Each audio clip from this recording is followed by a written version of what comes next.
Vamos entonces a dar inicio con la sesión el día de hoy que tenemos, que hemos venido realizando desde la Universidad de Antioquia. Hoy tenemos una invitada muy especial, a la doctora Lilian Soto, que nos acompaña en el tema que corresponde a este encuentro, relativo a la violencia intrafamiliar, el acceso a la justicia, la orientación en rutas de atención durante la emergencia sanitaria. Sabemos que este es un tema que ha sido eh, un, un asunto muy cotidiano, lamentablemente, en la realidad que estamos viviendo. Por lo tanto, se hace indispensable empezar a generar claridades sobre este tema en medio de lo que estamos viviendo aquí en la pandemia y más bien llamarlo desde esta situación de cuarentena que tenemos. Nos acompaña la doctora Lilian Soto, ella es fiscal en violencia intrafamiliar, estudios en Derecho, especialista en Derecho Procesal, en Derecho Penal, también en estudios de género. Estuvo adscrita en el Centro de Atención a Víctimas de la Fiscalía y en este momento se encuentra en el Centro de Atención Integral a Víctimas de Violencia Intrafamiliar, que es el CAVIF. Todo su ejercicio profesional ha estado vinculado a identificar y acompañar a las mujeres y a los sujetos víctimas de violencia de género y de violencia intrafamiliar. Entonces, la doctora hoy va a disponerse a conversar con nosotros. La dinámica, por supuesto, es que la información y las preguntas que queremos exponer van a ponerse en el Facebook y obviamente a finalizar la sesión tendremos un tiempo para que la doctora nos permita un espacio y conversemos con ella sobre esas dudas que surgen en la comunidad que hoy nos acompaña como público en este evento. Entonces vamos a proceder a darle la palabra a la doctora Miriam. Muchísimas gracias por acompañarnos y bienvenida, doctora.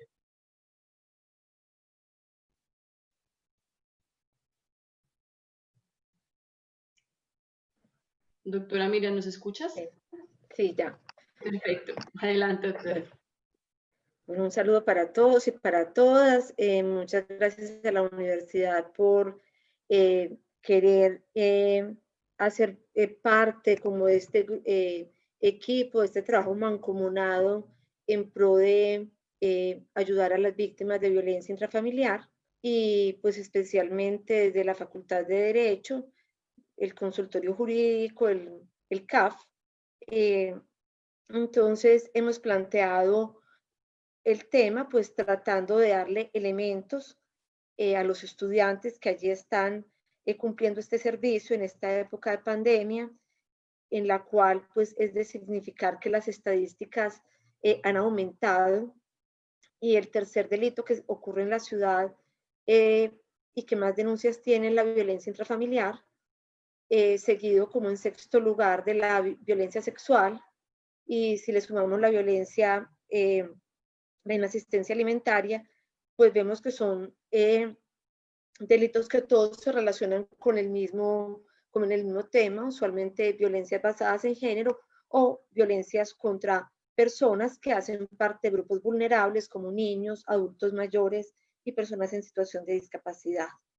Entonces, vamos a empezar por identificar ese artículo 229 del Código Penal que nos indica que es la violencia intrafamiliar y que ha sido modificado, ha sido repensado, ha sido cambiado muchas veces. O sea, nuestro legislador ha sido tímido para tomar decisiones en la forma que debe proteger a la familia, dentro de ella a sus sujetos de especial protección, y ha sido tímido, entre otras razones, porque siempre hemos tenido un prejuicio. ¿Y ese prejuicio en qué consiste? En que lo que ocurre en la casa se queda en la casa. Y en ese orden de ideas, entonces el legislador, pese a que tenía convenciones internacionales suscritas de tiempo atrás, empieza a legislar sobre violencia intrafamiliar, le asigna una pena pequeña, luego lo convierte en querellable. ¿Eso qué significa? Que es la víctima quien tiene que ir a rogar la justicia. Luego permite que sea un delito conciliable, desistible, y eso poniéndole otro prejuicio, y es que hay que salvar a las familias, no hay que sancionar, sino que hay que buscar una forma de salvarlas, y eso a veces se constituye en una forma de revictimización, y entonces por esa misma razón el delito deja de ser querellable, ya se investiga de oficio, cualquier persona puede denunciar, los servidores del Estado tenemos la obligación de, si conocemos un delito de estos, generar esa noticia criminal, y además deja de ser desistible, deja de ser conciliable, y como última modificación, una de las últimas, está el aumento punitivo. Y el aumento punitivo, ¿qué permitió? Que frente a este delito se puedan pedir medidas privativas de la libertad para el agresor. ¿Por qué? Porque tiene una pena que se ajusta a la exigencia que trae nuestro Código de Procedimiento en el artículo 313, que nos habla que desde el factor objetivo, para pedir una medida privativa de la libertad, se requiere que la pena mínima sea de 4 años. Acá la pena mínima parte de 4 años, y si es contra una persona de especial protección, la pena parte de 6 años y va hasta 14. ¿Y por qué especialmente esa medida? Porque en ocasiones teníamos violencias intrafamiliares y se daban medidas como el desalojo, la obligación de no repetir la conducta, de ir a un tratamiento psicológico, y terminamos frente a una agresión mayor o frente a un feminicidio, pues consumado, tentado, y pues precisamente en esos casos que el riesgo de sufrir un tipo de violencia es alto, pues se habrá de tomar una medida de estas, y esa es la razón que llevó al legislador a ese aumento punitivo. Pero también el legislador hizo otras cosas. Inicialmente, este delito permitía, una vez se hallaba responsable al autor, que fuera condenado y tuviese prisión domiciliaria.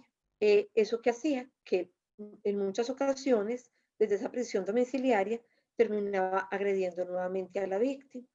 Y es allí entonces donde se encontró necesario que se diera esa prohibición de no prisión domiciliaria para este tipo de delitos. Y ahora, en tiempos de pandemia, ¿qué ha ocurrido? Ha ocurrido que el legislador que dijo, a través del Ejecutivo, en un decreto que buscaba la excarcelación masiva para evitar contagios en los penales, frente a una realidad crítica de hacinamiento que tenemos en nuestro país, y uno de los delitos que se excluye para ese beneficio es el de violencia intrafamiliar, precisamente porque en esta época de pandemia es uno de los delitos que más se ha presentado. Pero también vino otra reforma legislativa que hizo que este artículo 229 fuera más amplio y tuviera una mayor cobertura. Y la ley 1959 de junio del año anterior amplió el tipo penal y nos explicó quiénes hacen parte de ese núcleo familiar, y nos dijo: vean, los cónyuges o compañeros permanentes, aunque se hubieran separado o divorciado. Y eso en razón a qué? A que muchas agresiones suceden después de que se toma la decisión de separarse. Y después de eso entonces venían no solo violencias intrafamiliares, tentativas de feminicidio y feminicidios. Entonces se incluyó este ítem. Esto en una puya, digo yo, en una puya frente a la Corte Suprema de Justicia, quien en junio de 2017 había generado una sentencia en la que nos indicaba que no había violencia intrafamiliar entre excompañeros porque ya no había familia. Y también entonces en esta reforma se incluye en el literal B de ese parágrafo primero al padre y la madre de familia, aun cuando no convivan en el mismo hogar, si el maltrato se dirige contra el otro progenitor. También la Corte nos había dicho esto, es que ellos son familia en relación con el hijo, pero no son familia entre ellos. Entonces ahí tampoco hay violencia intrafamiliar, y todos esos eventos, que eran muchísimos y de unas violencias muy fuertes, muy graves, habían pasado a ser lesiones personales o constreñimiento ilegal, o en algunos casos ningún delito, ¿cierto? Entonces, se había generado una desprotección frente a estas personas que sufrían este tipo de circunstancias. Y repitió el legislador el parágrafo segundo en el literal C, que nos dice que también hay violencia intrafamiliar por parte de esas personas que cumplen labores de cuidado de miembros de esa familia. Y el literal D es el más complejo de interpretar, hace referencia a las personas con que se sostienen o hayan sostenido relaciones extramatrimoniales. Y en extramatrimoniales vendría la primera inquietud si vamos a hacer una interpretación exegética en derecho. Eso significaría fuera del matrimonio. Entonces uno se preguntaría, ¿y las que son fuera de la unión libre, de la libre convivencia, de carácter permanente, que se caractericen por una clara, inequívoca vocación de estabilidad? En términos generales y acudiendo a las actas de discusión de esta norma, lo que podemos concluir es que hace referencia específicamente a esas relaciones que son permanentes con aras a constituir familia. Ejemplo, quien trabaja, y estamos en la Universidad de Antioquia, entonces trabaja en la Universidad de Antioquia en Urabá, pero tiene su familia en Medellín y viene cada mes un fin de semana, y entonces ya tiene también otra familia en Urabá. Pues resulta que las dos las tiene con vocación de estabilidad y de constituir familia. Distinto sería, por ejemplo, cuando hablamos de un noviazgo de 12 meses, que llevan de noviazgo 3, 4 años, pero no conviven juntos, son estables en la relación de noviazgo, pero no en una relación de cara a constituir una familia, un núcleo familiar. Entonces, este numeral ha sido el que más polémica ha tenido de cara a la interpretación, y realmente es una norma muy nueva, de junio del año pasado, pues ya va a cumplir un año, y pues se irá generando jurisprudencia que nos permita interpretarla. Sin embargo, luego de uno leer esto, entonces, ¿qué sentiría? Que la mujer sigue en la misma bolsa de la familia. Es decir, que se pudo haber creado en esta oportunidad de la ley 1959 ese delito de género, o una serie de delitos específicos que se cometen en contra de la mujer por esa condición específica. Y apuntamos a esto porque dentro de la violencia intrafamiliar, un 80% de los casos que tenemos son en contra de mujeres y de niños. Doctora Lilian, discúlpeme, yo la interrumpo. Si de pronto en este momento va a hacer su presentación, le recuerdo que debe hacer el compartir pantalla en el momento en que la vaya a compartir. Perfecto, creí que le estaba compartiendo. No, doctora, no está de acuerdo, pero ha sido todo muy claro hasta el momento. Bueno, gracias. Acá. Acá ya estoy compartiendo pantalla. Sí, doctora. Listo. Entonces, un momento, por favor, ya pongo en...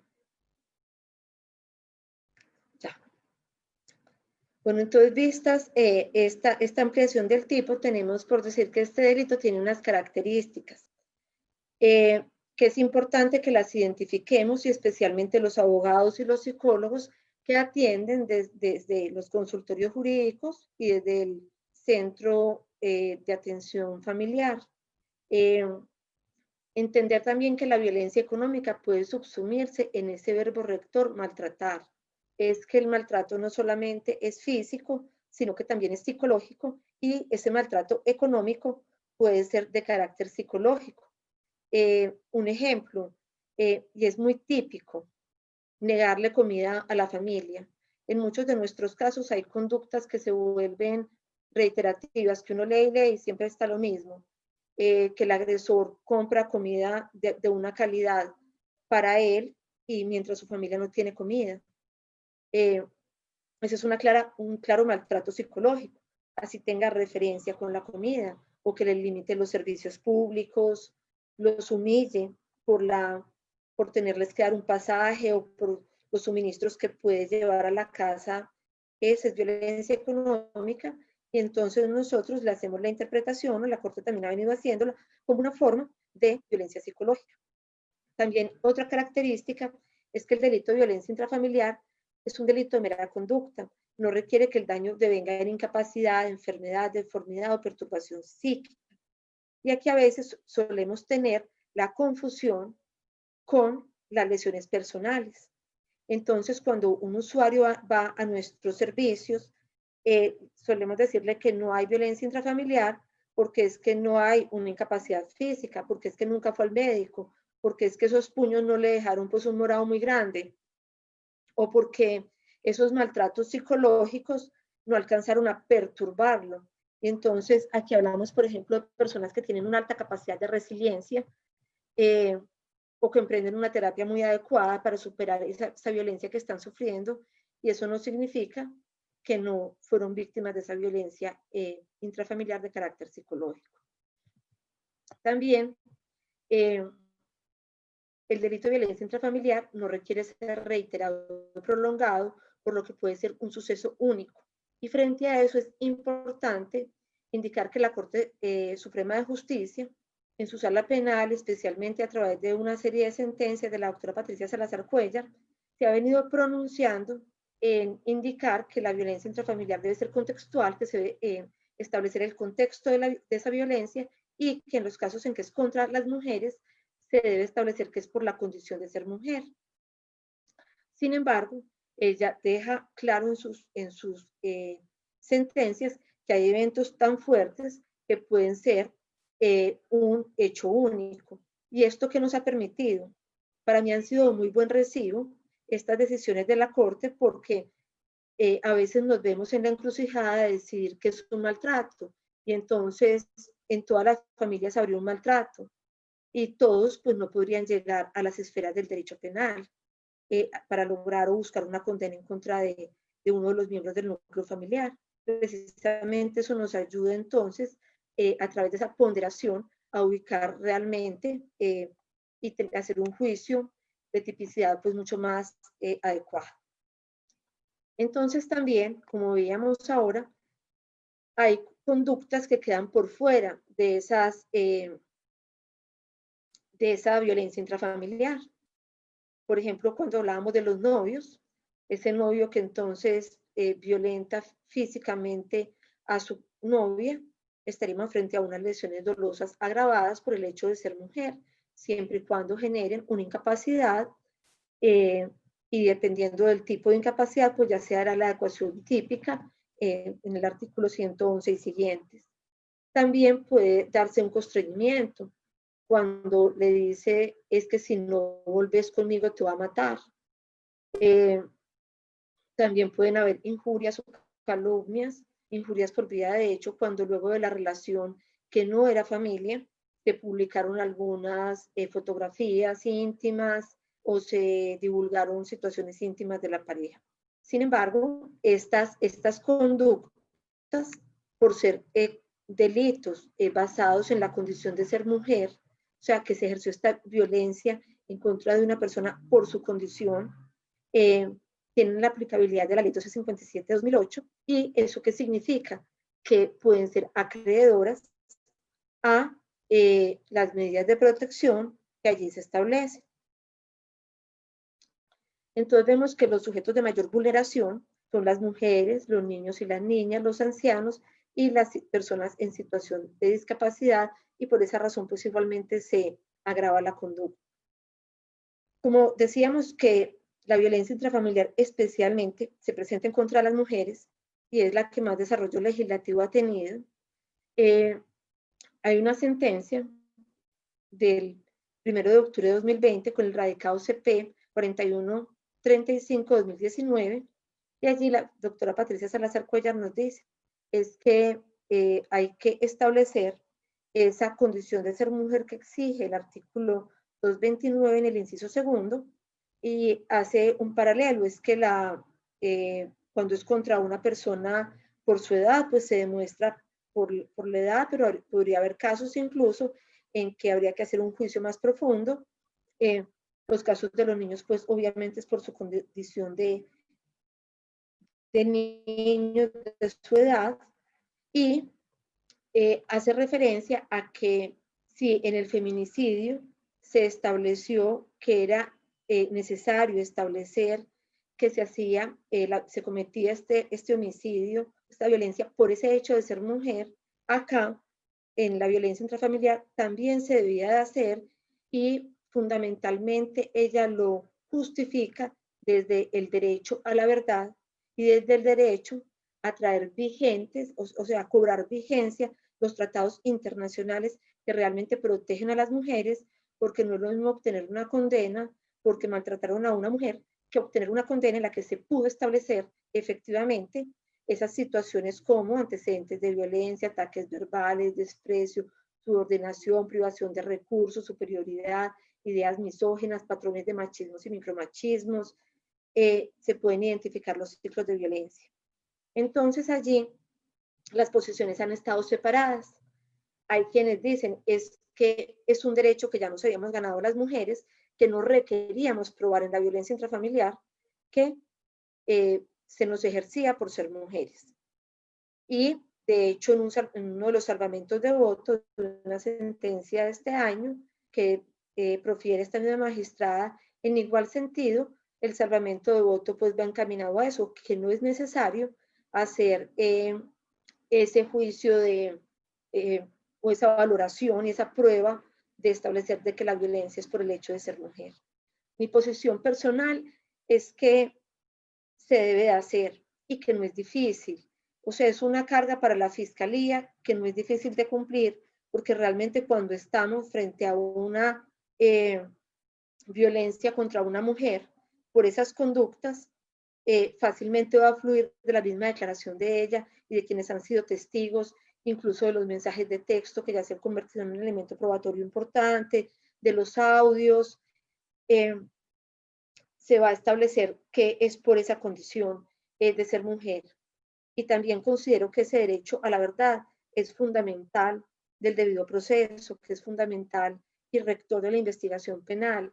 Y entonces cuando logramos una condena porque me pegó una persona, pero no desencadenamos esos móviles, no estaríamos garantizando la verdad. Yo pienso que para una mujer es muy importante que en un juicio y en un proceso se establezca a fehaciència que esa fue la conducta. Y creo que además en ese mismo orden de ideas los jueces logran cumplir ese deber argumentativo, porque podrán entonces explicarle a la sociedad y ese rol transformador que cumple el derecho, explicarle adecuadamente que este tipo de conductas la sociedad no las tolera, las sanciona, se reprochan y debe haber un cambio. Pero si quedan ausentes, pues entonces queda un bache bien grande y no vamos a lograr entonces generar esos otros fines como que tienen derecho penal, como transformar la sociedad.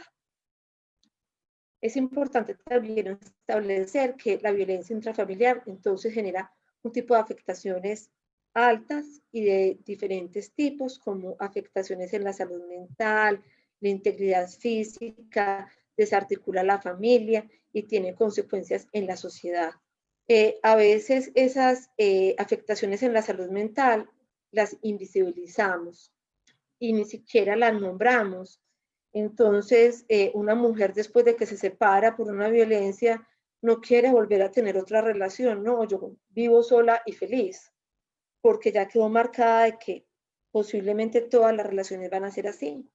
Pues también es obvio que vemos que hay muchas afectaciones físicas insuperables por violencia intrafamiliar y tentativa de feminicidio, y las desarticulaciones de las familias que se vuelven disfuncionales, que generan consecuencias en el desempeño académico de los hijos, en el desempeño laboral de los padres o de la víctima, de quienes hacen pues parte de ese núcleo familiar, pero también generan unos desvalores frente a esos compromisos sociales. Y cuando nosotros investigamos otro tipo de delitos y entonces nos encontramos jóvenes que hacen parte de bandas criminales, extorsionan, cometen homicidios, y vamos al fondo de sus vidas, en muchas encontramos que la violencia intrafamiliar pues, fue una de esas causas que inició toda esta situación. Entonces ya ustedes como abogados tienen un panorama breve, simple que les hemos dado acá, pero que nos permite decir qué puede ser violencia intrafamiliar cuando desde los consultorios jurídicos escuchen un relato de una persona que acude para contar una problemática. Como abogados, nosotros cómo debemos de enfocar este problema como un tema de derechos humanos, especialmente contra las personas que son sujetos de especial protección constitucional y especialmente cuando es en contra de las mujeres y de los niños. ¿Y por qué nos decimos que es de derechos humanos? Porque también los tratados internacionales que ha suscrito Colombia para evitar la discriminación contra la mujer, para erradicar las violencias contra las mujeres, han dicho que las violencias contra las mujeres son un asunto de derechos humanos. Pero también este tema lo tenemos que encauzar porque cuando estamos a veces hablando de derechos de este tema, tenemos dos opositores grandes. Uno que yo no he podido conocer, que es la ideología de género. Entonces, de verdad que yo no sé dónde está, dónde se estudia, pero es la ideología de género que muchos creen que va a acabar con las familias, que las va a desarticular, que va a llevar a la perdición a la sociedad.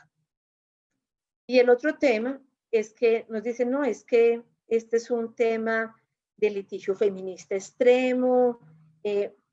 No, ninguno de los dos. Las feministas han jugado un papel sumamente importante en los derechos judiciales que hemos ganado las mujeres y especialmente en el derecho penal, pero este es un tema de derecho constitucional y de acceso a la justicia. O sea, ya tenemos unos tratados internacionales, tenemos una normativa dentro de nuestra norma penal y procesal, y entonces lo que tenemos que hacer como abogados es permitir que a estas mujeres, a estos niños, a estas personas en situación de discapacidad, a estas personas adultas mayores, se les garantice un real acceso a la justicia y se les garanticen esos derechos que tendrían todas las personas como víctimas en un proceso penal, pero esos que tienen además como plus, porque ciertas leyes les han ido dando unos derechos específicos que les permiten agenciar y que el Estado pues se encargue de que esas personas puedan efectivamente caminar en ese tránsito del derecho penal que no es fácil, acompañados y en una ruta que efectivamente les garantice pues llegar hasta el final, y ese realmente es un asunto bien complejo, pero que es un deber que tienen los abogados, creo que tenemos los abogados, de buscar que se les garantice a estas personas. Entonces ya viene la ruta de atención. Teniendo un caso o identificando un caso, sea de violencia intrafamiliar o de esos otros delitos que hemos podido identificar que se pueden presentar cuando no encaje en violencia intrafamiliar, mirar cómo pueden acceder estas personas a la justicia en estos tiempos del COVID-19. Yo pienso que hemos sido hasta más efectivos. La inmediación es muy importante, pero que finalmente las acciones que hemos tomado han sido realmente efectivas.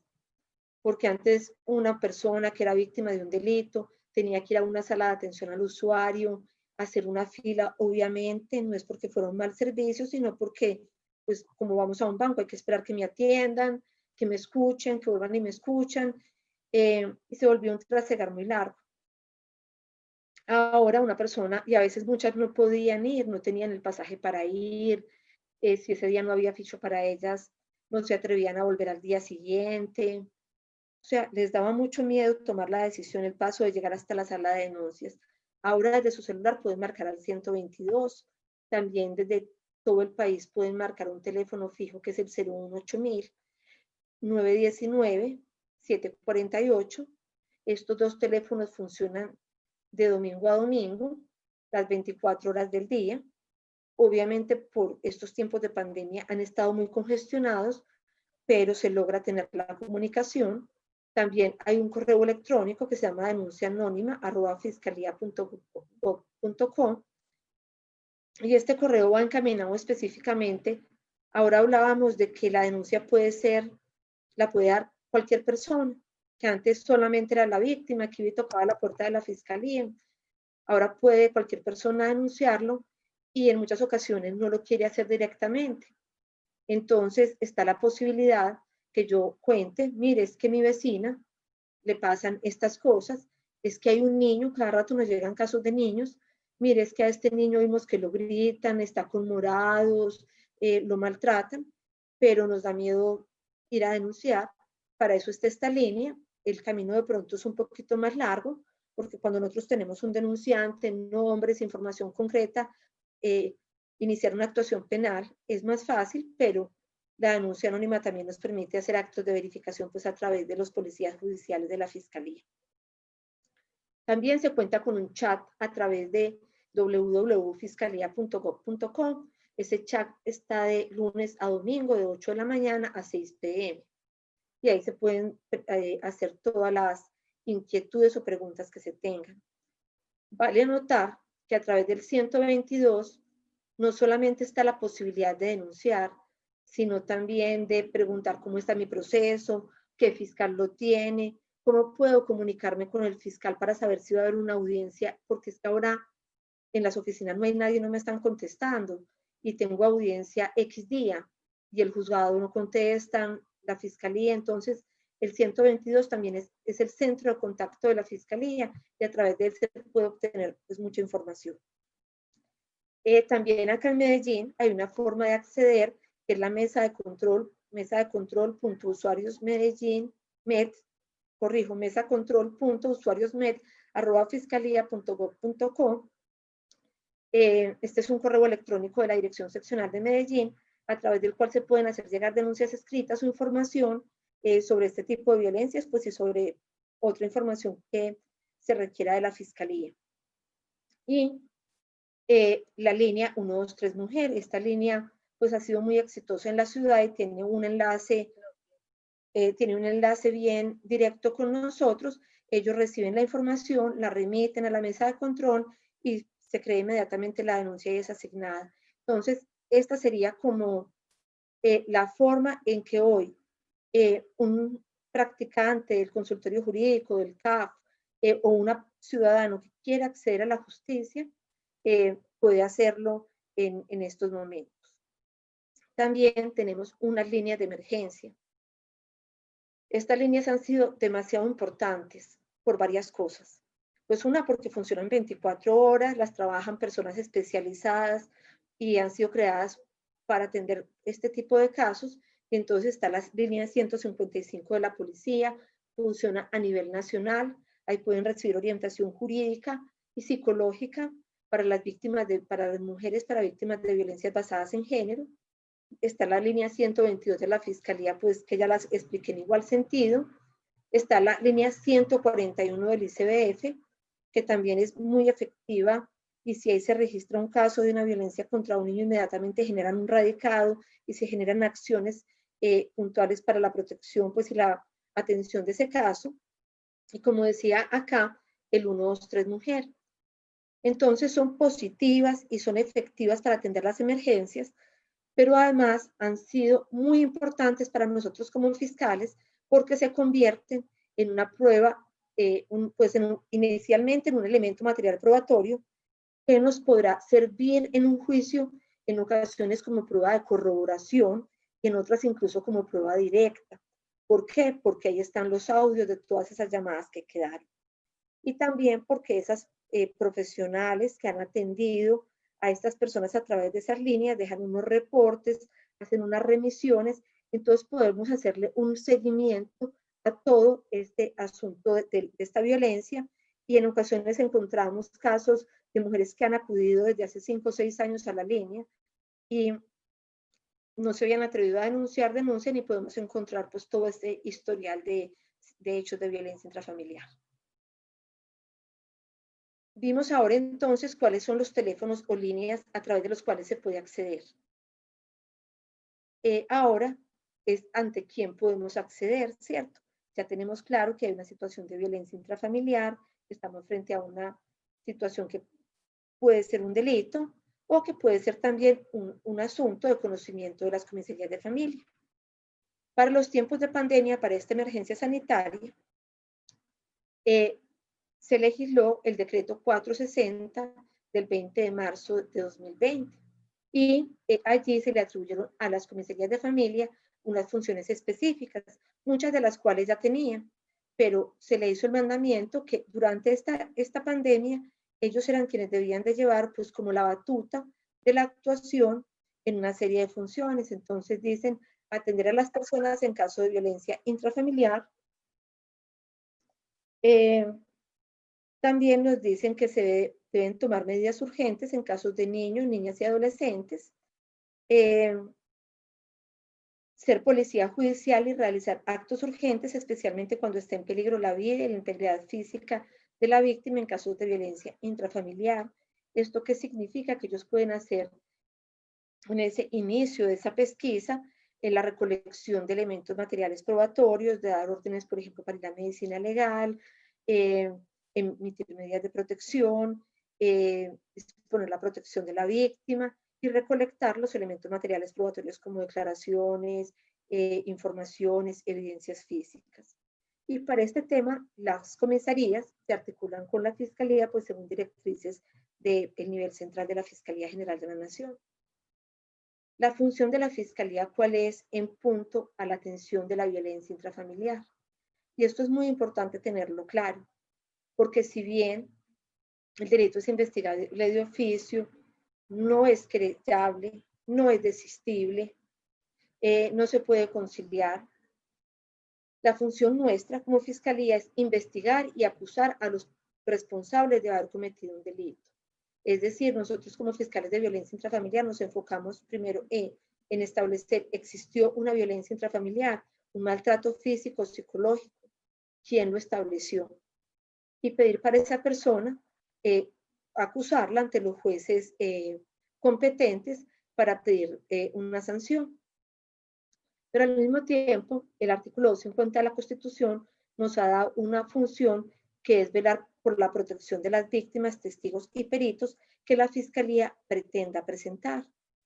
Y este es un tema muy delicado y muy amplio. Hay quienes piensan que la víctima solamente es víctima cuando en la audiencia de acusación se le reconoce tal condición. Y pues eso es parcialmente cierto. Allí en esta apertura del juicio, que es la acusación, se le da esa condición de víctima. Pero la víctima, según el artículo 132 y el artículo 11 del Código de Procedimiento Penal, que por más es principio rector, nos dice que la víctima tiene esa condición desde que el hecho ocurrió. Es decir, que nosotros siempre debemos de tratarla como víctima y protegerla, incluso independiente que logremos una sentencia condenatoria o que se logre pues esclarecer los hechos. Debemos de velar por la protección de esa víctima. Y es por ello entonces que la Fiscalía tiene también la función de acudir ante los jueces de control de garantías para pedir medidas de atención en salud, de protección o medidas de las que trae nuestro Código de Procedimiento Penal en el artículo 307, que son la privación de la libertad, la privación domiciliaria, otra serie pues de medidas que permitirían limitar que esta conducta siga ocurriendo y que van a generar protección para la víctima. Este acceso a la justicia entonces va desde que esa persona acude a través en este momento de una de esas líneas, formula su denuncia. Una vez formula su denuncia, pues ocurren casos en que la denuncia no es recibida. Esto es muy excepcional, pero hay noticias que para quien escucha a la persona no tienen la connotación de un delito y no reciben la denuncia. ¿Qué posibilidad tiene esta persona de insistir y solicitar que se le reciba la denuncia y que un fiscal se pronuncie sobre la misma, diciendo si la recibe o no, y diciendo si recibe o no recibe esta denuncia y los motivos por los cuales no la recibe? De rechazar la denuncia, esta víctima podrá tener la posibilidad de ir donde un juez de control de garantía para que no se le rechace su denuncia.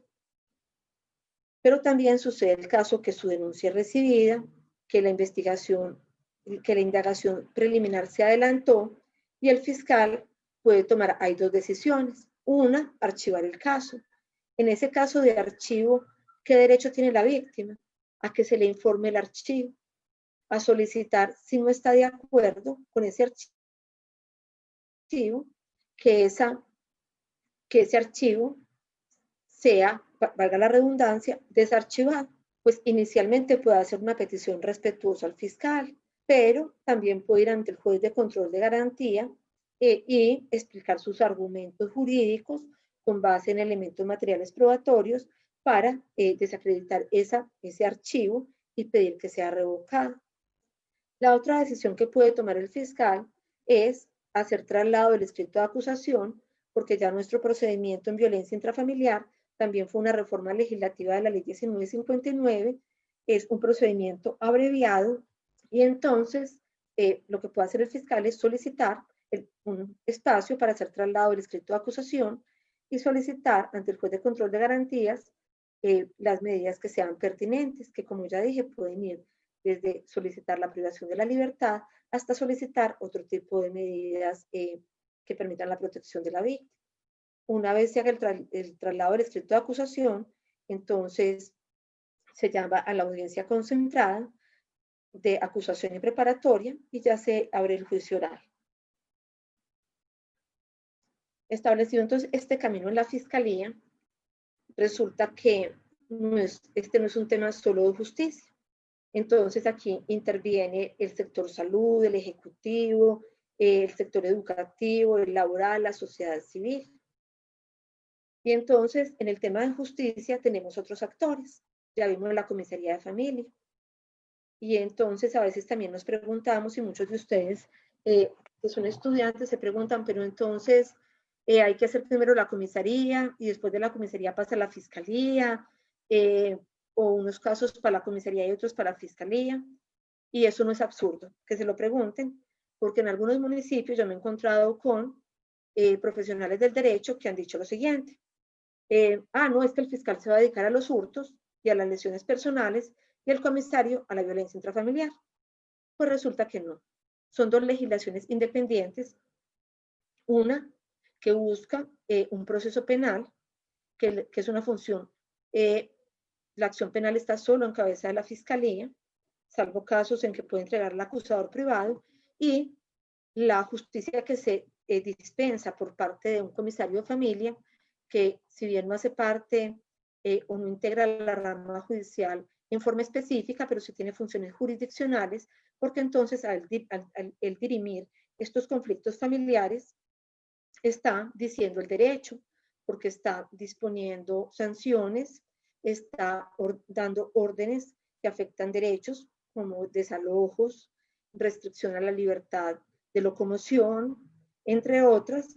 Entonces son dos caminos independientes que buscan finalidades independientes y que se pueden transitar, o sea, puede que un caso se lleve por comisaría y también por fiscalía, o puede que el ciudadano opte solamente por ir a la fiscalía y diga, no, pues es que yo no quiero agotar la etapa de la fiscalía, de la comisaría. Esto para concluir que el uno no es prerequisito del otro. Son dos componentes de justicia distintos que se pueden trabajar al mismo tiempo, y un ejemplo muy sencillo es un accidente de tránsito, un homicidio en accidente de tránsito. El tránsito hace su trámite contravencional y la fiscalía investiga el homicidio culposo. Pero también para complementar este ejercicio de justicia, existen otros actores del Estado que nos ayudan. ¿Y quiénes son? La Defensoría del Pueblo. Ahora hablábamos que hay sujeción, dentro de ellos están las mujeres y los niños. Entonces, conforme a la ley 1257-2008 y a la 1098-2006, que protegen mujeres y niños, se le ha dado una función a la Defensoría. ¿Y cuál es? Es asignar un abogado que represente a la víctima en este proceso penal. Y eso es importante. ¿Para qué? Decíamos ahora que caminar ese proceso no es fácil. y estar solo. Tenemos una falta de señal.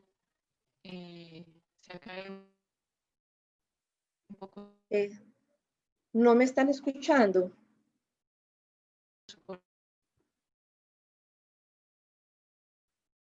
¿Aló?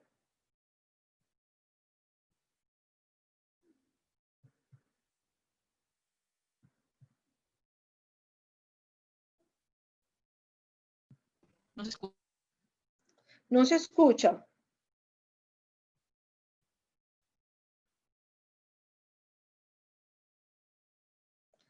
¿Me podrían decir si en este momento me escuchan? Sí, doctora Lilia, continúe. Listo, gracias.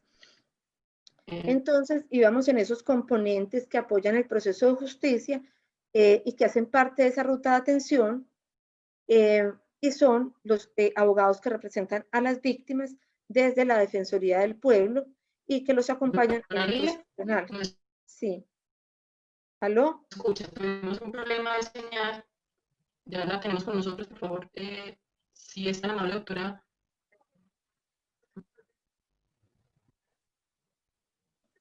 No escucho.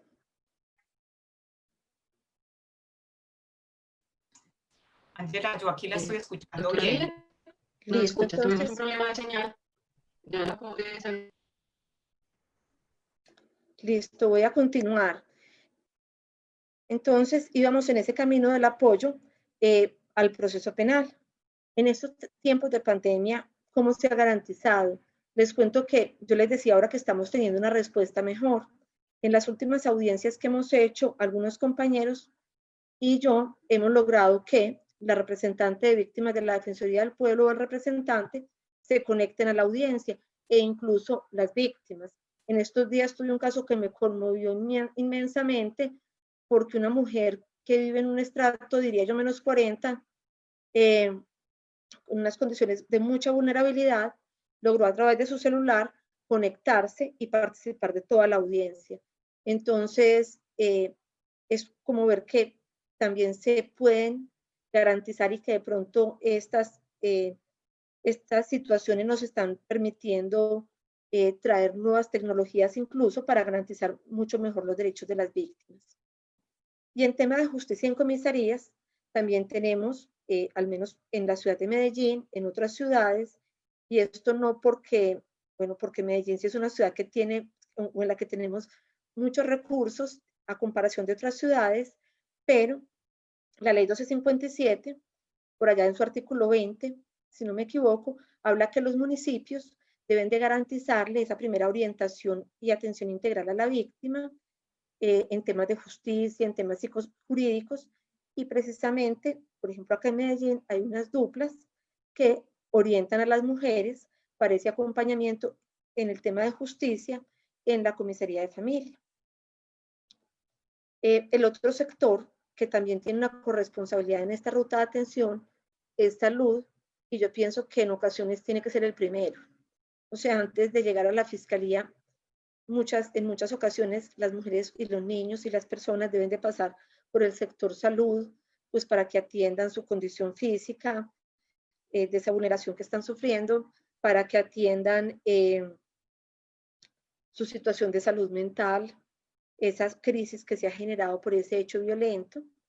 Ellos nos hacen también derivaciones de los casos al sector justicia, nos pasan los reportes de los hechos que ellos conocen y activan pues la ruta. Es decir, muchos casos de violencia intrafamiliar, la ruta inicia por salud. También tiene que haber un compromiso por razones de la ley 1257 del Ejecutivo, y es por eso que vemos que en las alcaldías entonces disponen hogares de acogida, línea 123, duplas y una serie de mecanismos que permiten a las mujeres garantizar sus derechos.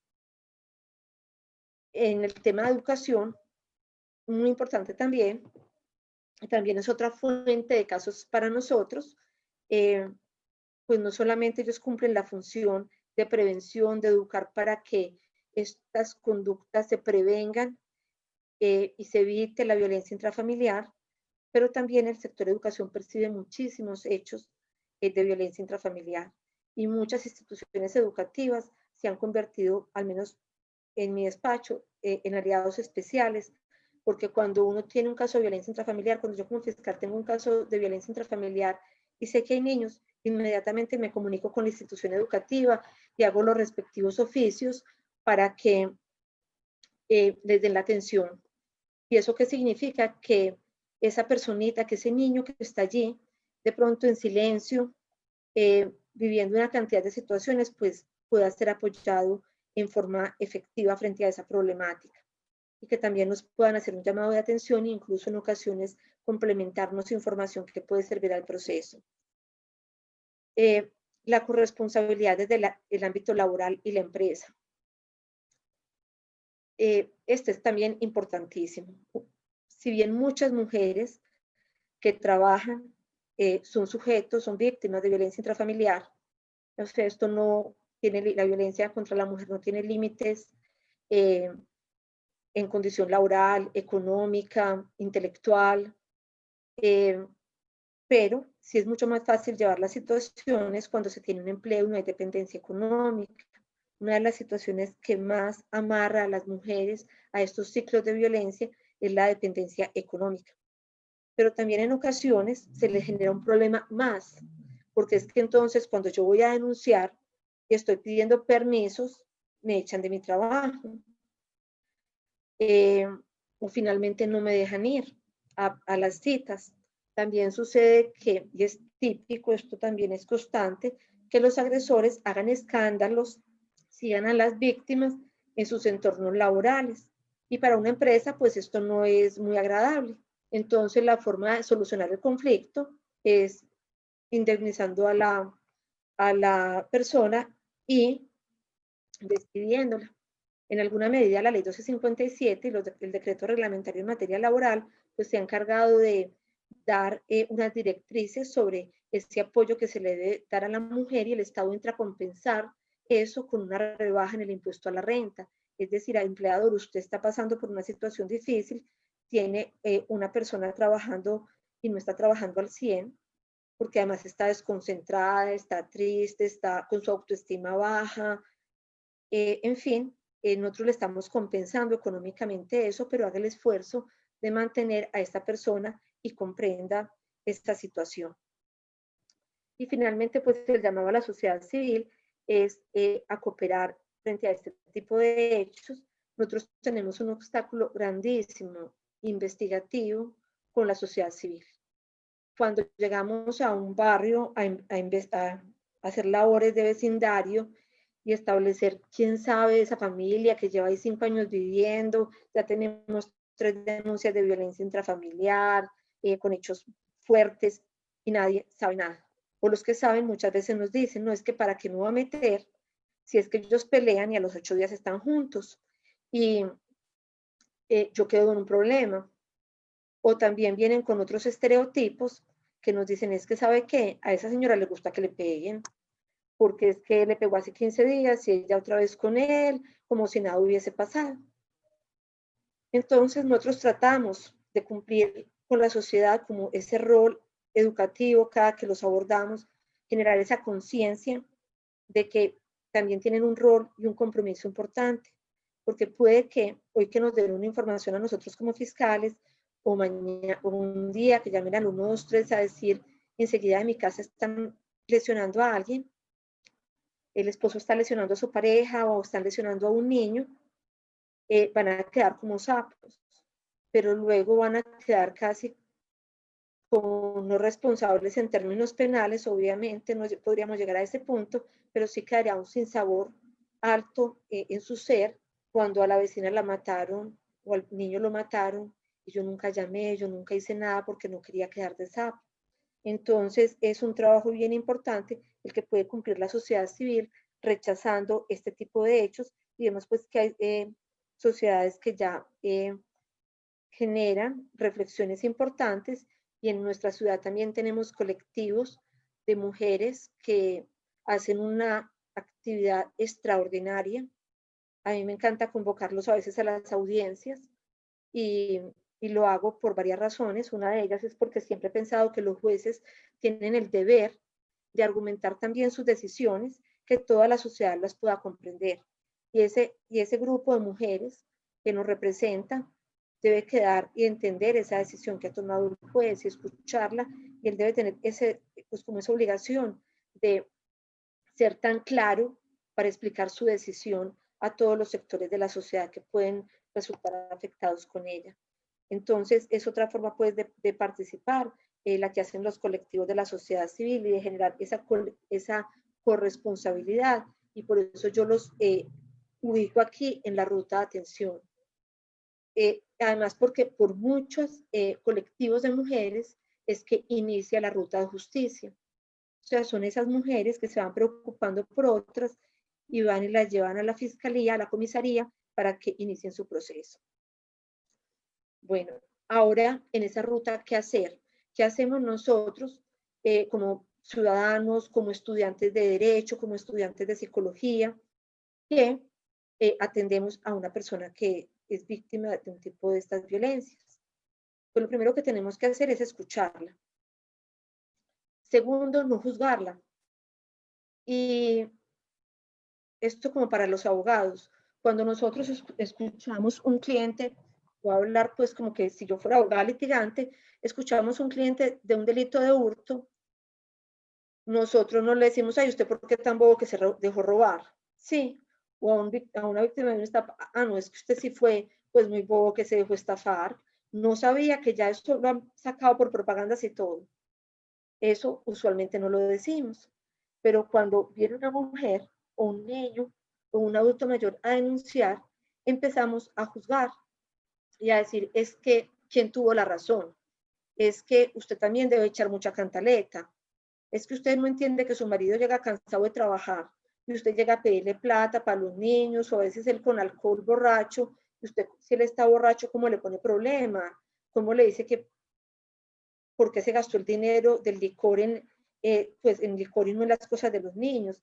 Empezamos a juzgar, y eso qué va a hacer que esa víctima no confíe en nosotros y que crea que en ese ciclo de violencia en que la hicieron sentir culpable, que eso sea cierto, porque además ya una persona que sabe de derecho, que sabe de psicología, que para ellas trabaja en una oficina, en un consultorio jurídico, o sea, si acuden allí es porque están esperando que estas personas les den una respuesta. Entonces, por favor, escuchar y no juzgar. Y luego de escuchar, si ustedes se identifican con esos parámetros básicos que tiene un abogado, que se derivan de la descripción típica que hace el artículo 229, que van a hacer solicitar la intervención institucional a través de los canales que hemos indicado. Obviamente, la intervención es voluntaria, pues uno de los principios es la autonomía de la víctima, de la ley 1257, y la víctima decidirá si escoge ir a la comisaría, ir a la fiscalía. Los servidores del Estado sí tenemos la obligación de generar una denuncia de oficio, pero ustedes pues como abogados solamente tienen el deber de orientarle la ruta que ella debe de tomar. Y ya pues serán decisiones éticas y propias que el consultorio y el CAF pues decidirán según sus lineamientos si deciden denunciar o no hacerlo. Hay también instituciones que, hay como dos posiciones. Hay instituciones que salvaguardan como ese derecho de la víctima a no denunciar, a que no lo quiere hacer y lo respetan, y otra línea que indican que este es un delito oficioso, que la vida de la mujer puede estar en peligro y que siempre deben de denunciar. Sin embargo, son dos posiciones frente a las que cada cual, desde la institución en que se encuentre, entonces toma la que encuentre pues más adecuada a sus principios. Derivar siempre la atención en salud. La atención en salud, como dije ahora, en violencia intrafamiliar es fundamental, porque no se trata solamente de generar un proceso penal para buscar un responsable, sino que se trata de que realmente esa víctima vuelva a estar en las condiciones que estaba antes de, pueda recuperarse, y este es un asunto que por todos los lados toca con salud. Y generar redes de apoyo social. En ocasiones las personas no tienen las facilidades, entonces para ir muchas veces al psicólogo, para ir muchas veces al médico, para estar yendo a la fiscalía o a la comisaría, pero las redes de apoyo social se vuelven importantísimas porque son las que pueden estar presentes para evidenciar momentos picos de la violencia, para hacer los llamados a la autoridad, para que conozcan esa ruta de atención y estén pues atentos a prestarle apoyo a estas personas. En ese tema de no juzgar, yo quiero reiterarlo otro poquito porque sucede que en la violencia intrafamiliar ocurre una situación muy compleja que no se presenta en otros delitos, y es que al momento de ir a juicio, las víctimas toman la decisión de no declarar en contra del agresor.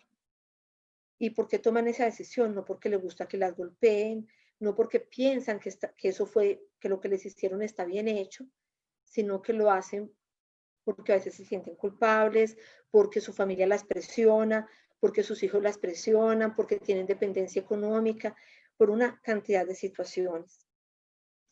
Y después de que ellas se retractan en un juicio y dicen que no van a declarar contra ese ciudadano, les da mucha vergüenza, mucha pena volver a acudir a los sistemas de justicia. Entonces, yo siempre hago algo en que les digo, yo entiendo que usted no va a declarar y no te voy a juzgar. Mi camino va a ser más difícil de recorrerse en su declaración, pero aquí siempre va a poder volver, porque no les podemos cerrar las puertas. Y esa de verdad que es una invitación a todas las personas que estamos de una u otra forma inmersas en esta ruta. No personalicemos, no juzguemos, no le cerremos la puerta a la víctima. Puede que la próxima vez que vaya a tocar nuestra puerta y la cerremos, ya no tenga salvación. Entonces, apuntar a eso. Sin embargo, es importante ahí también traer otro punto que desarrolló la ley 1959 y es la prueba anticipada. Es un tema que no es novedoso dentro de la estructura del proceso penal, es una figura que ya existía para unos casos muy excepcionales, y en la 1959 se reguló específicamente para el caso de violencia intrafamiliar. Es un mecanismo que apenas estamos empezando a comprender y aplicar, que se irá desarrollando pues en el quehacer judicial, pero que también es una muy buena posibilidad para que esa declaración de la víctima que se da inicialmente se mantenga durante el proceso y hasta el juicio y no se lleve a la víctima a juicio si podemos establecer que hay peligro de revictimización y que hay, por ejemplo, dependencia económica. Y esas dos características pues se presentan muchísimo. Cuando llegamos a un juicio ya la víctima está rendida de contar la historia, no quiere volver a ver al agresor, de hecho que ese es un derecho a no confrontarse con él, pero en el juicio era el único espacio en que tenía que acudir, pues porque hace parte de esa contradicción y de ese también riña con otro derecho fundamental que es el derecho a la defensa de la contradicción. Y entonces es un mecanismo pues muy importante que se está empezando a aplicar. En el tema de salud, es muy importante que desde los consultorios jurídicos se haga ese énfasis, ese hincapié, esa remisión, incluso a veces a través de tutelas, para que las empresas de salud presten la asistencia médica, psicológica y psiquiatra a las mujeres víctimas de violencia y a sus hijos y a sus hijas. ¿Y por qué hacer hincapié en esto? Porque lo dejamos de lado y a veces creemos que con una sola cita psicológica basta.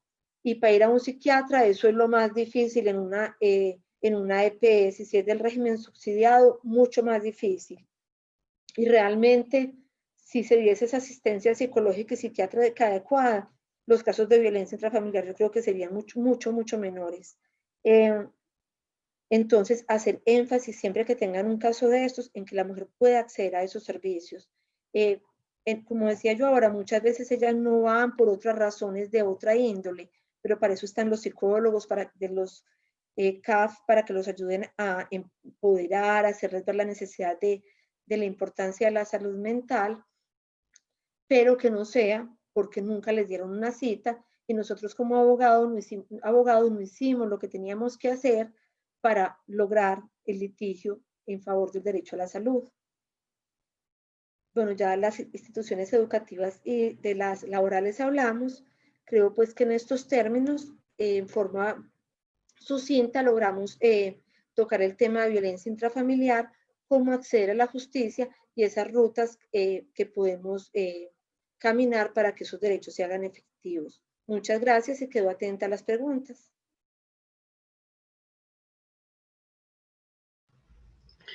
Doctora Lilian, muchísimas gracias por la presentación, por todas las claridades, por que yo creo que ha sido una experiencia muy interesante, no solamente desde lo académico y desde lo jurídico, sino también desde las acciones que podemos realizar, no solo tanto abogados como toda la sociedad en conjunto. Bueno, yo le voy a compartir algunas de las preguntas que se han planteado durante su charla.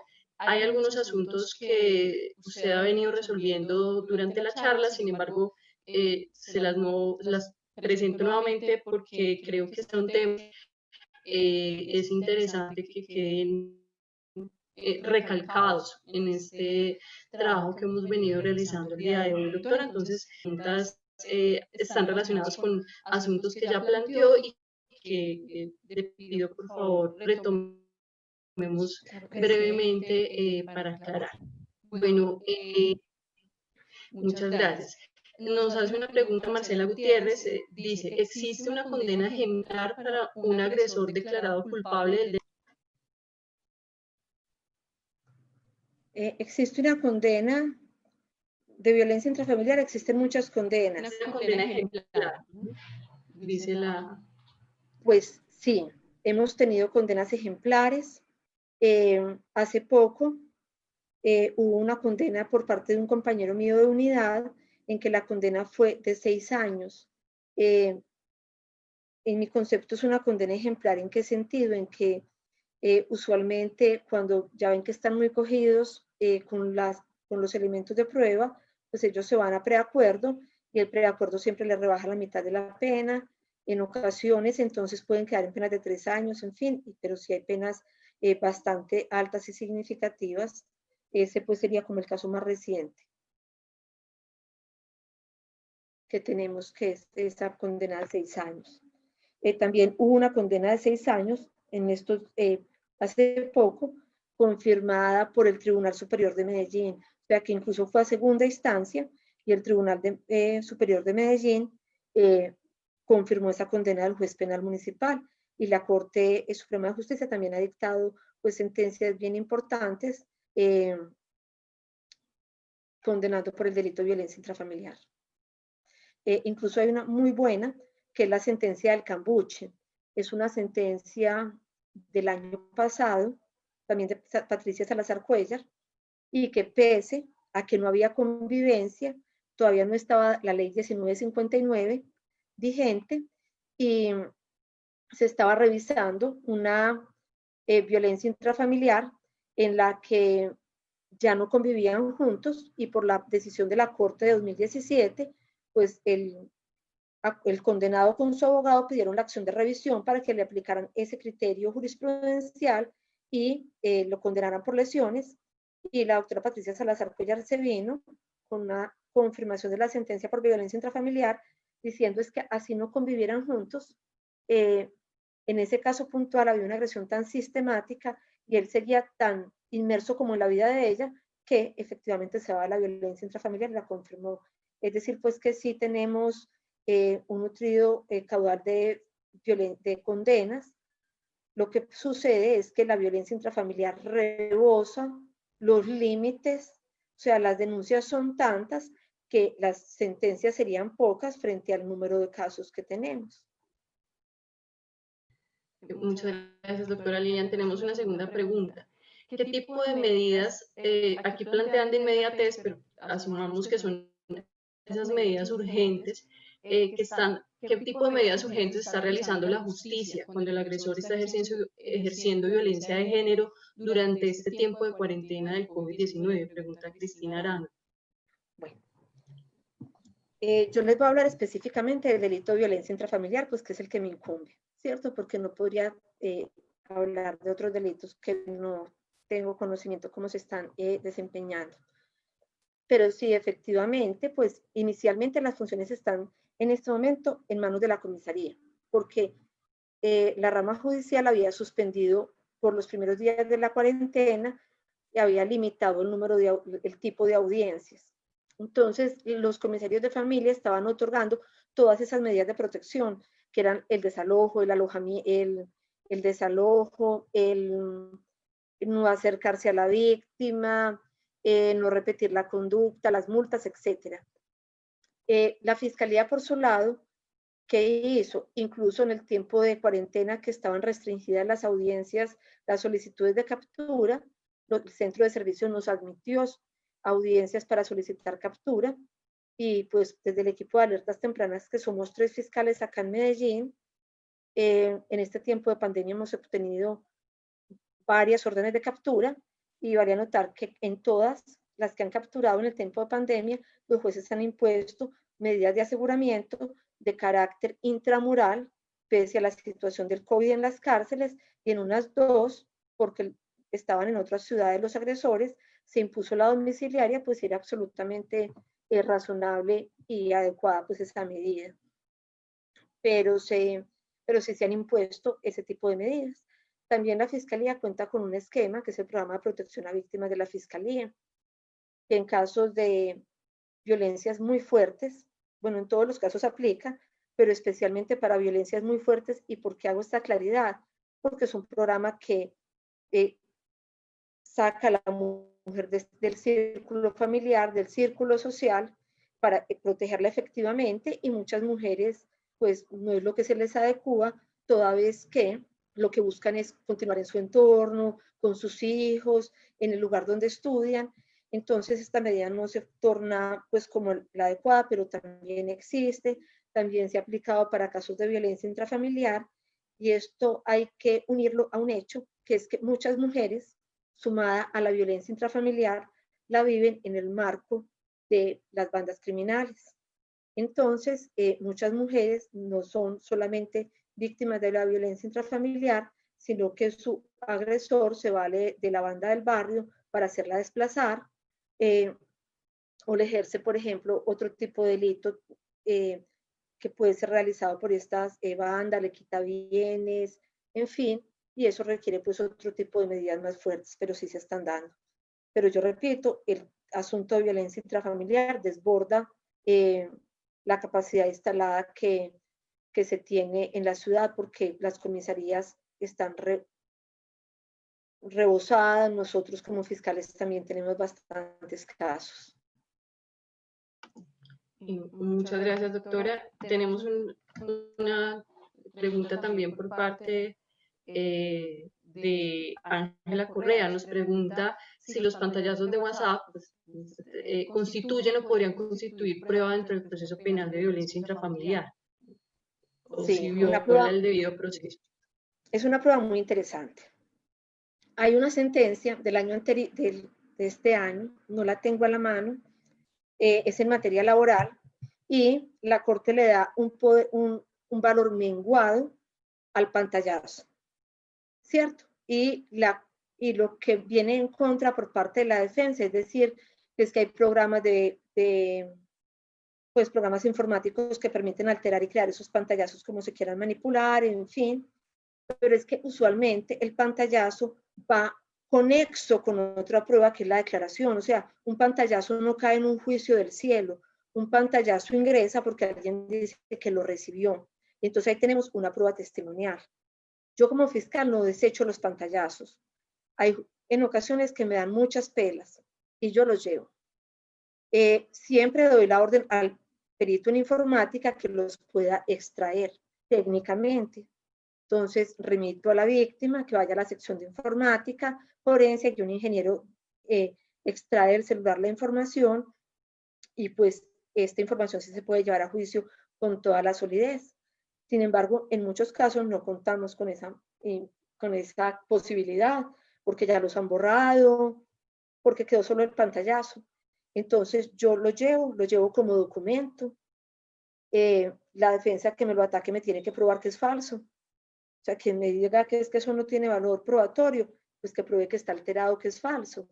Y lo argumento desde esa declaración que la víctima da que le llegó. Incluso a veces cuando están llegando los pantallazos, hay gente que los ven. En un caso que me tocó hace 2 meses, el policía judicial estaba entrevistando a la víctima y mientras él le entrevistaba, le llegaban mensajes del agresor.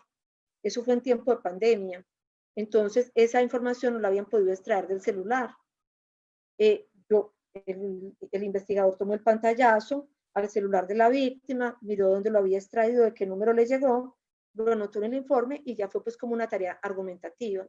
Entonces, en conclusión, no tienen el mismo valor, se les da un valor menguado como de prueba sumaria, pero en ese orden de ideas hay que trabajarlos y hay que llevarlos al proceso. O sea, no sería sensato que uno diga, no, como no lo extrajeron adecuadamente, yo lo voy a sacar, ¿cierto?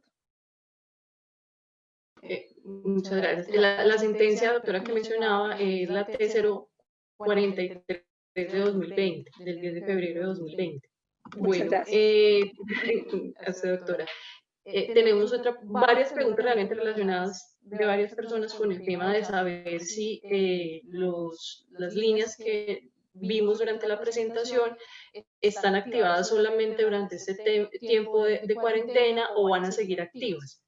¿Cuáles podría, pues, como saber uno en qué momento dejan de estar habilitadas o puede estar tranquilo con comunicarse con cualquiera de ellas en cualquier momento? No, siempre han estado habilitadas. El 122 de la Fiscalía pues ya lleva varios tiempo y a través de él siempre se han podido recibir denuncias. De hecho, que en muchas ocasiones que algunas personas van a la Fiscalía, no alcanzan los fichos para recibirse denuncia ese día, también lo pueden hacer entonces a través del 122 y pueden llamar allí, les dan una cita para que se presenten pues ya a la Fiscalía con una fecha y hora programada. Entonces la línea 122 siempre está, la 155, el 123 y el 141. Lo que pasa pues es que no se usaban en forma masiva para recibir denuncias, pues porque nosotros estábamos allí esperando a los usuarios, ¿cierto? Había como esa otra disposición, pero siempre están y pues van a seguir estando. Muchas gracias. Doctora, también hacían referencia en las preguntas a lo que sucede con la norma que cambia un poco los sujetos activos y pasivos del delito de violencia intrafamiliar, ¿no? Que es emitida el año pasado. Y refieren qué sucede con este asunto de las amenazas entre los cónyuges, entre los excónyuges, entre los compañeros y los excompañeros. ¿Cómo están manejando ese punto que efectivamente es refiriendo un poco más a violencia verbal, psicológica, emocional? ¿Cómo hacen para recibir estas denuncias, ¿cierto? Para darle esa calidad de denuncia frente al delito penal de violencia intrafamiliar, o están siendo remitidas directamente al proceso administrativo en comisarías de familia? Si son excónyuges, o sea, si hubo convivencia y ya no hay esa tal convivencia, tengan o no tengan hijos, esas agresiones verbales son violencia intrafamiliar y nosotros adelantamos esta investigación por violencia intrafamiliar. A la par que la pueda adelantar la comisaría. La dificultad específicamente dónde radica y lo que Patricia Martínez ha denominado las violencias huérfanas es, por ejemplo, en los novios o en el que se enamoró solo, ¿cierto? Ese hombre que se enamoró solo y persigue a una chica, la acosa, y eso entonces no es ni acoso, no es ni amenaza, pues no sería, pero no es constreñimiento porque todavía no la ha constreñido, pero sí son unos comportamientos que incomodan, afectan y violentan a las mujeres, y ahí pues es el llamado que yo hacía al inicio de mi intervención, que bienvenida a la ley 1959, fue un esfuerzo importante de la Fiscalía, pero sí esperamos las mujeres que nuestro legislador tenga una ley más amplia que pueda abarcar todo ese tipo de conductas que nos afectan por esa condición de ser mujer y que no están solamente dentro de la bolsa de la familia, ¿cierto? Eso es lo que esperaríamos. Doctora Miriam, también en el marco de esa norma preguntan sobre las conductas sexuales presentes en el delito de violencia intrafamiliar. ¿Cómo generar esa diferencia de empezar el proceso desde el delito de violencia intrafamiliar cuando hay alguna conducta sexual como acto central del ejercicio de violencia, o definitivamente hace un tránsito a otro tipo de delitos como el abuso o el acceso carnal? A ver, sin duda alguna, si la mujer habla de que ha sido abusada sexualmente, estamos frente a esa hipótesis delictiva y deberá ser analizada, investigada, miras a confirmarla o a descartarla, ¿cierto? Y se deberá tramitar como delito sexual. Pues ya la Fiscalía a nivel interno tiene diferentes directrices, sea porque se inicie en CAIVAS o se inicie en violencia intrafamiliar, y pues quien toma los elementos para hacer esos actos urgentes iniciales, pero si termina siendo un delito sexual, pasa a la unidad CAIVAS, quien lo llevará hasta el juicio, y tiene pues, además el Centro de Atención a Víctimas de Violencia Sexual tiene todo un equipamiento de profesionales para poder investigar adecuadamente este delito, que no es fácil de investigar. Muchas gracias, doctora. Bueno, hay ya varios comentarios refiriéndose pues en agradecimiento principalmente, doctora, a su exposición, a la claridad de lo que ha compartido con nosotros y con nosotras. También recordándola como docente en varios escenarios y como ponente, varios agradecimientos ahí en el Facebook. Y también una invitación que surge a partir de sus palabras, y es a la importancia de pensarnos en el equipo interdisciplinar, a la importancia también de trabajar conjuntamente entre las diferentes entidades y los diferentes escenarios jurídicos, sociales y familiares que están vinculados al tema de violencia. ¿Cómo se ha pensado el asunto del acompañamiento psicosocial a estos primeros momentos donde llega la víctima con esa denuncia inicial? ¿Cómo es el acompañamiento que se le brinda en temas psicosociales a esa mujer, pongámoslo, pero sabemos que puede ser cualquier integrante de la familia, pero específicamente hablemos del tema de la mujer? ¿Cómo se le da ese acompañamiento inicial a esta mujer desde el escenario psicosocial interdisciplinario? Pues a ver qué te cuento. En la Fiscalía, ¿qué hacemos? Nosotros tenemos una psicóloga de base en la sala de denuncias y ella trabaja con practicantes de diferentes universidades que están allí apoyando a esas mujeres que están formulando su denuncia, incluso para esa toma de la decisión, porque muchas no saben si hacerlo o no hacerlo. Cuando nosotros les contamos qué es el proceso penal, porque hay que decirles también que es un delito y que tiene una pena, pero también hay que invitarlas a que este es el camino adecuado para defender sus derechos. Estas mujeres a veces entran en conflicto y no saben qué hacer. Entonces, ahí está pues esa psicóloga y ese grupo de estudiantes de diferentes universidades realizando ese apoyo. Ahora desde las líneas 122, 155 y 123, pues yo no tengo un conocimiento tan específico. Podría decir que el 123 mujer, porque recibo informes de ellos, hace ese acompañamiento psicosocial y lo mantiene y lo remite pues para que ya la sigan acompañando pues fuera de la línea otras psicólogas, porque uno pues lo percibe cuando habla con las usuarias. Pero pienso que en ese tema nos falta muchísimo, incluso en tiempo anterior tuvimos en la Fiscalía un proyecto que era acompañar las víctimas por parte de abogado y psicólogo en las audiencias hasta el juicio, hasta el momento final, y eso resultó ser muy valioso, porque es que cuando una mujer va a un juicio y la defensa está encargada de desacreditarla, de decir que lo que está diciendo es mentira, se somete a un interrogatorio por la fiscalía, pero después a un contra por la defensa, ve a esa persona que la violentó. Eso es demasiado fuerte para que esta persona lo afronte con un fiscal y un abogado, que a veces los tres terminamos en crisis. Entonces yo pienso que este acompañamiento psicosocial hay que repensarlo mucho más y valorarlo mucho más. Doctora, nos hacen una última pregunta sobre tema cuando tenemos menores de edad como sujetos victimarios dentro de este proceso de violencia intrafamiliar, dentro de esta situación de violencia intrafamiliar. Nos preguntan un poco cómo se gestiona este asunto, tanto desde la Fiscalía como, por ejemplo, desde ese acompañamiento que hace el Instituto Colombiano de Bienestar Familiar. A ver, desde la Fiscalía, pues también podrían ingresar las denuncias por el 122 en estos momentos. Tenemos la unidad de infancia y adolescencia en la Floresta. Allí pueden formular las denuncias. Allí hay acompañamiento también psicológico. Están juntos jueces, fiscales, ICBF, generando un acompañamiento integral. Obviamente, pues el proceso de infancia y adolescencia tiene una mirada siempre de aplicar la justicia restaurativa, recomponer ese conflicto, porque usualmente esas agresiones se dan inicialmente en ese hogar primario, ¿cierto? No aún pues con la pareja, aunque también pues hay menores que ya tienen pareja y la están violentando siendo menores, pero pues el camino allí es especialmente buscar la aplicación de la justicia restaurativa y hacer un acompañamiento a la familia.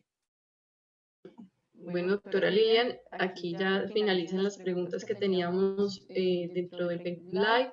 Agradecerle desde el Centro de Atención Familiar de la Universidad de Antioquia esta invitación a participar con nosotros en este encuentro, a hablar de este tema tan importante que también ha sido un tema recurrente para los consultorios jurídicos y que estamos obviamente interesados en generar acompañamiento a la comunidad desde ese punto.